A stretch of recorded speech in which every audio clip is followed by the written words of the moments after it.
We have heard the buzzwords diversity and inclusion in schools, workplaces, etc. But what is diversity? What is inclusion? And how can we see and feel them? Let's first look at the definitions. Diversity is a practice or quality of including people with different backgrounds, differences in race, ethnicity, gender, sexual orientation into your organization. Inclusion, the state of being included. All organizations, whether it's a school or business, are looking to have a diverse group of people, which is the reflective of the population of the town, be part of their organization. Is the number just enough for your company's prosperity? No, not unless you put the effort on inclusion. Just diversity and the numbers are not enough. What is inclusion then? How could you include someone?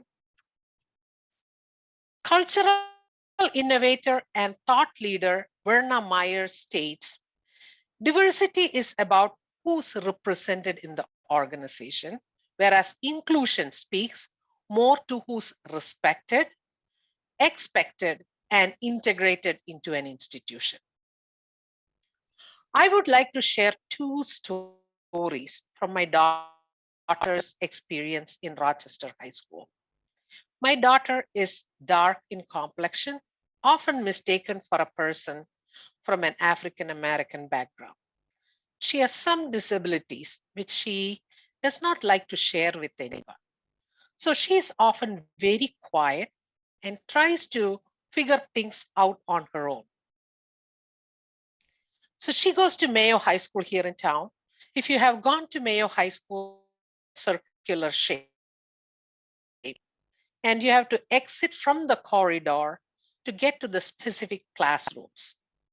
If you missed an exit, you have to come another circle.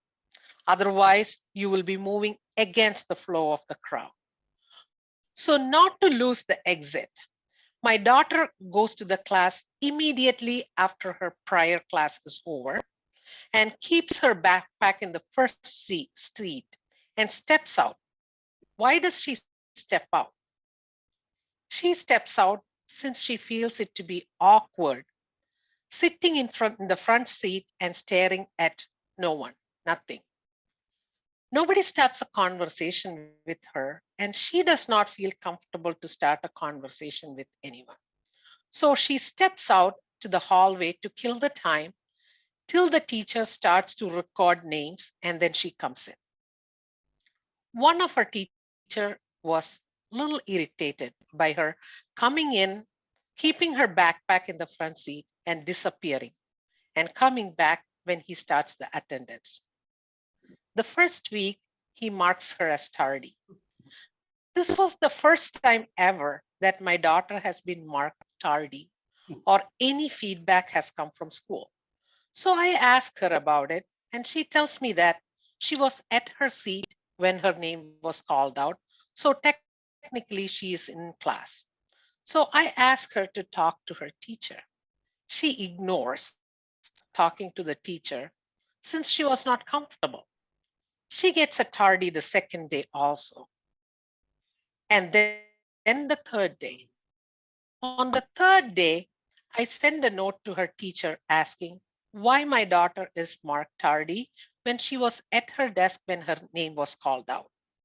And she answered yes for her name and that she's not sure what is missing, which the teacher ignores.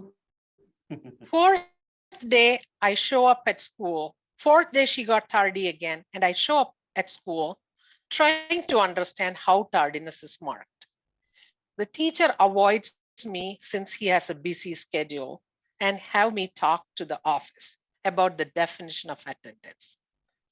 I talked to the office. I still didn't understand what was missing, and my daughter didn't understand what was missing as well.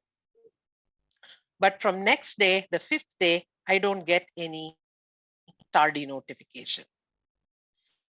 This could have ended calmly, comfortably for my daughter if the teacher would have asked why she is going out after leaving her backpack, and she would have explained her difficulties. Or the teacher could have shared his expectations that she be in the seat prior to him starting attendance.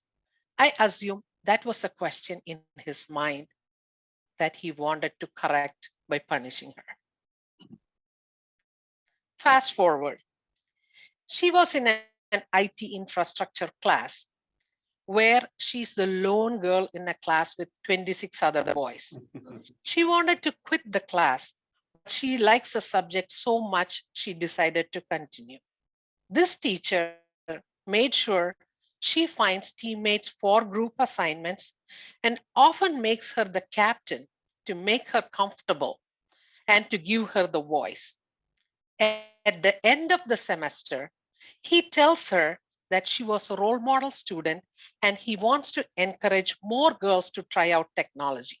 She's in cloud nine when someone recognized her abilities, respected her voice by communicating with her. I wanted to conclude by sharing another quote from Verna Myers and encourage to use your communication abilities as a tool to understand others and be inclusive and be to a party. Inclusion is being asked to dance. I see that trait being role model here in Chamber Toastmasters, using the power of communication to understand each other and be inclusive and be to a party.